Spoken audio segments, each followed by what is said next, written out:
It's amazing to see how you can just rip that off live, right off. But one thing I want to ask you is, if you were given the opportunity to change still gaming, what would you do? I got some minor changes I'd really like to do sometime in the future. I'd like to be able to record my footage in HD, so I could use YouTube's HD option to the fullest, but getting HD game footage is very, very expensive right now, so I have to settle for essentially what's a VHS. That's exactly what I'm posting right now, is VHS stuff. But people love it, so it's efficient, it works. And the other thing I'd like to do is move the show to New York, so I could have easier access to my friends and have them on the show sometime. Also, it's also because my apartment is really crappy for recording voiceovers and doing indoor filming or green screen effects. It's just, this apartment is awful for the show. But yeah, those are the things I'd really change. The core of the show and everything else, keep it exactly the same. So no drastic changes? No. Very good. Another thing I was looking at is you seem to be really, really comfortable in front of a camera, be it a still camera or a video camera. We all saw that with the one-year bash over at that guy with the glasses, which was incredible work, by the way. Incredible. I don't know if it's incredible. I mean, basically what I did was they told me to show up 30 minutes before everybody else did to film the thing, and all I did was stand up against a door, and then they filmed me in several shots, and then I got to sit down for the next 13 hours. I don't know if that's really fantastic acting. The poses. That's what did it. It's the poses every time. You've got the knack. What can I say? I just did what I was told. I mean, I'm not really as comfortable as it looks doing this stuff.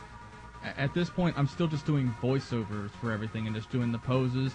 I'm still very inexperienced at stuff like full motion acting, which is basically very simple stuff, and I hope to change that very soon.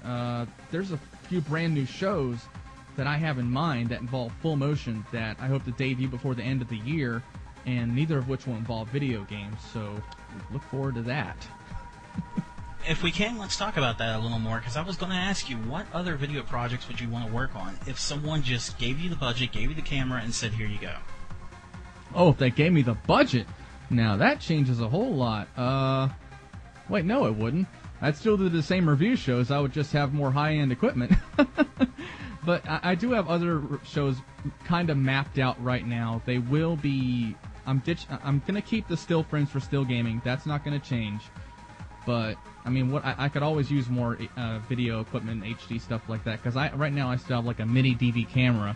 I just now upgraded it to something that was a little bit better than what I used to have. But, yeah, if they gave me a budget, I don't know. I might want to try my hand at some actual web serial or something like that.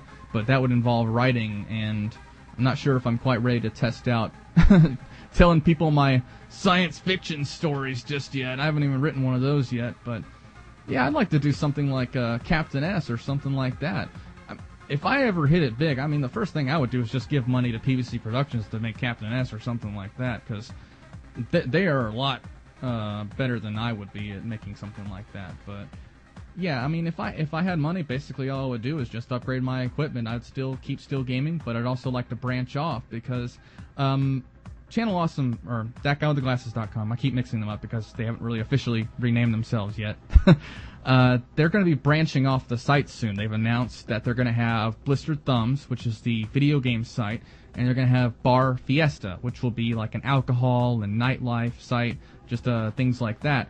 And I don't know, maybe down the road they'll also have like a movie channel, an anime channel, and I want to try and branch off so that I'm able to help contribute to all these different channels. So in the future, you might be able to see a full-on anime review show, because I've already done a snapshots review of the anime Gunsmith Cats, and the top 10 anime openings and endings list, as controversial as it was also a huge hit. So an anime show is definitely something that you might want to look forward to in the near future. I'm just saying.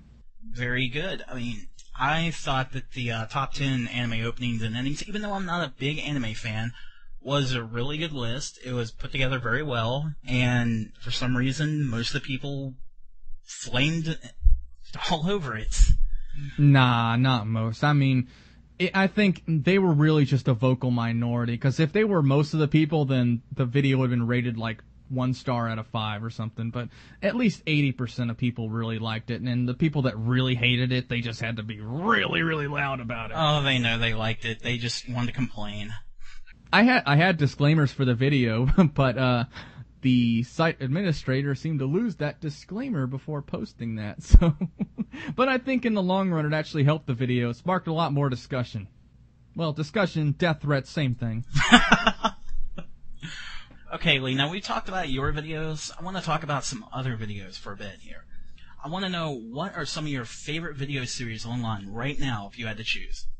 Oh, God. A ton?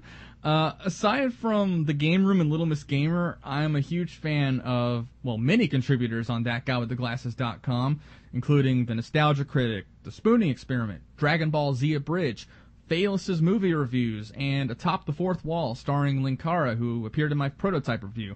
I like all the shows on this site, but those are my top favorites. YouTube now. I love Yu Yu Hakusho and Yu-Gi-Oh! Abridged, The Happy Video Game Nerd, and, I'm trying to pronounce this right, the Iezu Otaku Anime Review Show. It's by this new girl that's really starting to come on strong. There's many more that I'm subscribed to and like, but these are all my main interests at the moment. Do you think there's a possibility that we'd ever see Lee appear in any of these shows? Yes. Yes.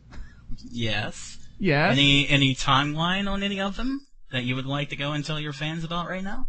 I'd say keep your eyes open in August. They don't have to wait too long then. All right, guys, there you go. Keep a lookout sometime in August. And so far you've had a great deal of success with the Lee and Z show. I've listened to it myself, and I think it's one of the best podcasts I've listened to. Very well done.